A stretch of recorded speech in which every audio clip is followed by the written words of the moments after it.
Pernah lihat X-ray manusia?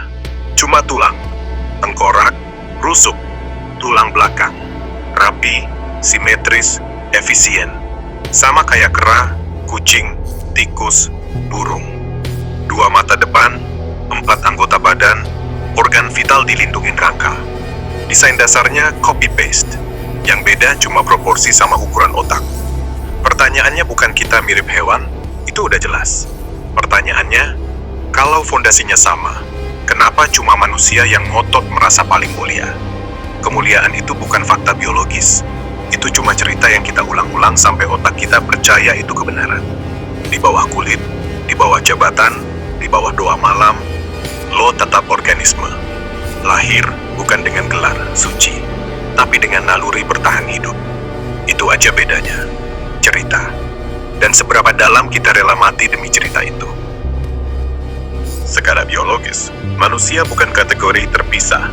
Nama spesies kita, Homo sapiens. Kita termasuk ordo primata. Artinya, kita berada dalam satu garis evolusi yang sama dengan kera besar, simpanse, gorila, orangutan. Ini bukan opini atau perdebatan filosofis. Ini klasifikasi ilmiah yang sudah mapan. Struktur tubuh kita mengikuti pola dasar mamalia. Tulang belakang yang fleksibel, rusuk melengkung melindungi jantung dan paru-paru, 4 anggota gerak dengan susunan tulang yang homolog. Lihat humerus di lengan atas, radius dan ulna di lengan bawah. Pola yang persis sama ada di simpanse, gorila, bahkan paus. Hanya bentuknya yang beradaptasi dengan lingkungan dan fungsi. Kesamaan struktur ini namanya homologi anatomi.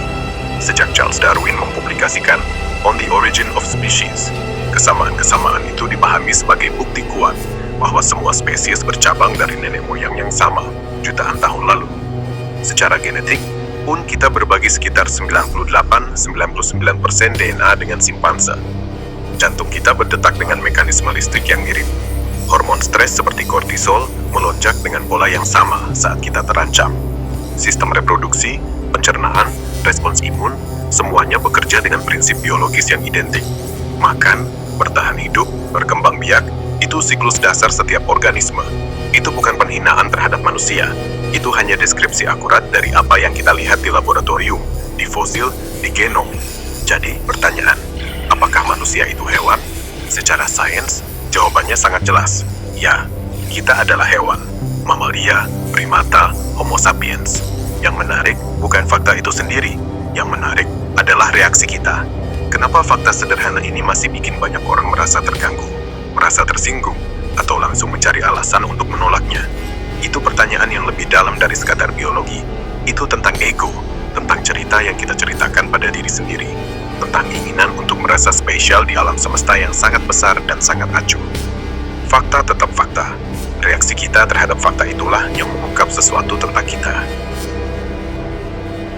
Sekarang, pertanyaannya bukan lagi, apakah kita hewan? Itu sudah selesai. Pertanyaannya, bagaimana kita bisa sampai di sini? Jawabannya bukan karena kita dipilih sebagai yang paling suci, bukan karena ada rencana ilahi yang menjadikan kita spesial. Jawabannya adalah proses panjang yang dingin dan tanpa pandang bulu. Seleksi alam. Konsep ini dijelaskan secara sistematis oleh Charles Darwin.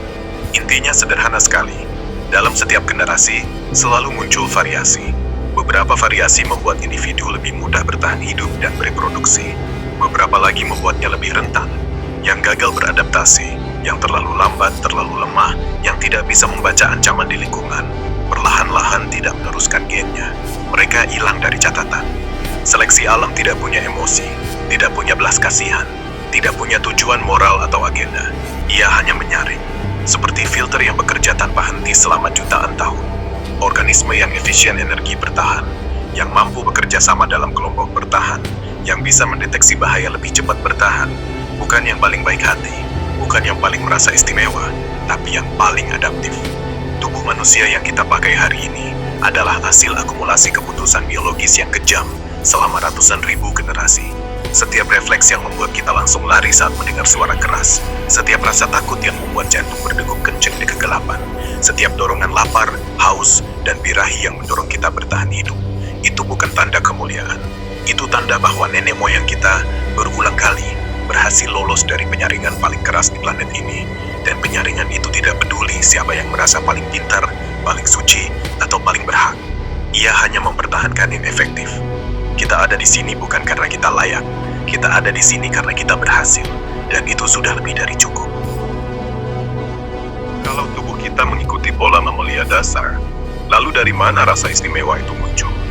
Jawabannya ada di otak. Secara struktur dasar, otak manusia masih mengikuti pola vertebrata. Batang otak mengatur napas, detak jantung, fungsi vital yang nggak bisa kita matikan. Sistem limbik mengendalikan emosi dasar, takut, marah, senang, ancaman langsung. Itu semua mirip dengan mamalia lain. Tapi ada satu bagian yang berkembang jauh lebih kompleks di kita, korteks prefrontal. Bagian ini memungkinkan kemampuan yang jarang ditemukan di level yang sama pada spesies lain. Kita bisa mensimulasikan masa depan. Kita bisa mengingat masa lalu, bukan cuma sebagai kejadian, tapi sebagai narasi. Kita bisa membayangkan skenario yang belum pernah terjadi, dan belum tentu akan terjadi. Keuntungan evolusinya luar biasa.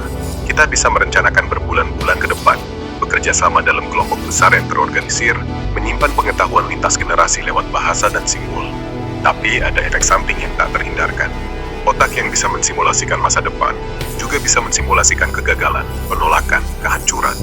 Otak yang bisa membangun identitas diri juga bisa merasa terancam hanya karena identitas itu dipertanyakan. Hewan lain bereaksi terhadap ancaman fisik yang nyata. Singa mendekat, makanan habis.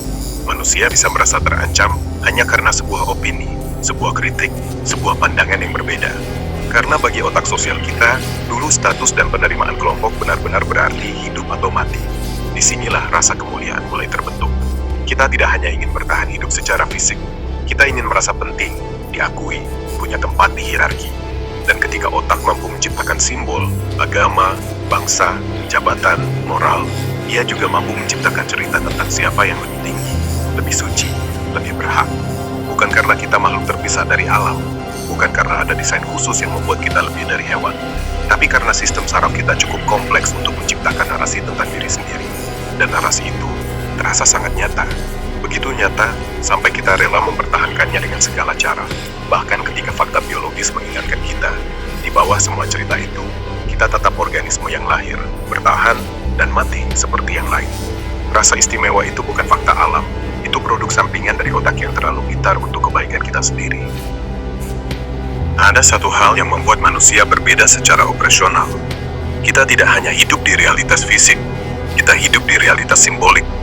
Uang bukan makanan, tapi otak memperlakukannya seperti sumber hidup. Status bukan organ vital, tapi kehilangannya bisa memicu stres yang nyata. Hormon kortisol melonjak, jantung berdegup kencang, bendera hanyalah kain, tapi manusia bisa mempertaruhkan nyawa untuknya. Mengapa? Karena otak sosial kita berevolusi di lingkungan purba. Ditolak kelompok berarti risiko mati. Sendirian di savana, peluang bertahan hidup turun drastis. Tidak ada api, tidak ada perlindungan, tidak ada makanan bersama. Maka sistem saraf belajar satu pelajaran keras. Penerimaan sosial berarti keamanan. Penolakan berarti ancaman kematian. Masalahnya, otak modern masih pakai sistem lama itu. Hari ini, ancaman bukan lagi singa atau harimau. Ancaman adalah reputasi, komentar di layar, penilaian orang lain, like, follow, cancel. Simbol seperti uang, jabatan, gelar, pengakuan tidak punya masa biologis, tidak bisa dimakan, tidak bisa dipakai melawan dingin. Tapi otak memperlakukannya seolah itu menentukan kelangsungan hidup. Inilah realitas simbolik. Manusia bisa cemas karena angka di rekening menurun, bisa bangga karena tambahan gelar di nama, bisa hancur karena satu opini negatif dari orang asing. Bukan karena simbol itu hidup, tapi karena sistem saraf kita dirancang untuk menganggap posisi sosial sebagai sesuatu yang vital, seperti oksigen atau air. Dan ketika kita mulai percaya penuh pada simbol-simbol itu, kita mulai merasa lebih dari sekadar organisme. Kita merasa spesial, mulia, terpisah dari alam. Padahal tubuh kita masih sama, tulang, darah, naluri bertahan hidup. Yang berubah hanyalah cerita yang kita sepakati bersama. Cerita yang begitu kuat, sampai kita rela mati demi mempertahankannya. Itu bedanya manusia, bukan tubuhnya, tapi ceritanya. Hewan lain hidup sesuai desain biologinya. Mereka tidak membangun identitas abstrak, tidak menciptakan reputasi digital, tidak memikirkan citra diri di mata ribuan orang asing. Seekor gorila tidak merasa perlu terlihat lebih bermakna dari gorila lain. Seekor rusa tidak mengalami krisis eksistensial. Mereka merespons lingkungan secara langsung, makan saat lapar, menghindar saat terancam, beristirahat saat aman. Sistem saraf mereka fokus pada fungsi, bertahan hidup, itu saja. Manusia berbeda. Kita tidak hanya bertahan hidup, kita memikirkan arti dari bertahan hidup itu sendiri. Kita membangun konsep diri, nama, status, peran sosial, legacy, dan seringkali kita melekat begitu kuat pada peran itu, sampai lupa bahwa di bawah semua lapisan itu, tubuh kita masih organisme biologis. Kita memakai pakaian, kita memakai jabatan, kita memakai cerita tentang siapa kita. Lapisan demi lapisan. Bukan karena itu salah, tapi karena otak kita mampu melakukannya. Menciptakan narasi, simbol, makna. Pertanyaannya, bukan apakah manusia lebih tinggi dari hewan lain. Pertanyaannya, apakah kita mengendalikan cerita yang kita pakai, atau justru cerita itu yang mengendalikan kita? Karena ketika cerita itu mengambil alih, kita bisa rela mengorbankan tubuh, kesehatan, bahkan nyawa, hanya demi mempertahankan narasi yang kita ciptakan sendiri. Jadi ya, secara biologis kita memang hewan. Tubuh kita mengikuti hukum yang sama. Gen kita diwariskan dengan cara yang sama. Sistem saraf kita bereaksi dengan pola yang sama. Adrenalin naik saat bahaya, dopamin saat reward, oksitosin saat ikatan. Yang berbeda adalah kesadaran. Kita sadar bahwa kita hidup, kita sadar bahwa kita akan mati, dan kita sadar bahwa kita bisa memilih. Bukan cuma reaksi insting, tapi keputusan yang sadar. Itu bukan bukti bahwa kita terpisah dari alam. Itu bukti bahwa evolusi memberi kita kemampuan memahami desainnya sendiri. Bukan karena kita paling mulia, bukan karena kita paling suci, tapi karena kita satu-satunya spesies yang bisa melihat cermin dan bertanya, siapa yang lagi lihat balik? Kalau kita memang hewan, maka satu-satunya cara menjadi lebih, bukan dengan menyangkal fakta itu, bukan dengan bikin cerita kemuliaan yang rapuh, tapi dengan memahami cara kerja otak kita sendiri. Karena di dunia modern, yang bertahan bukan yang paling merasa istimewa, bukan yang paling berisik soal status, tapi yang mengerti sistem, yang bisa lihat naluri mana yang lagi main, dan memilih narasi mana yang mau dijalanin. Dan kalau lo mau berhenti dikendalikan naluri, kalau lo mau mulai mengendalikan narasi di kepala lo sendiri, kita akan bongkar desain itu satu persatu, lapisan demi lapisan, di sini.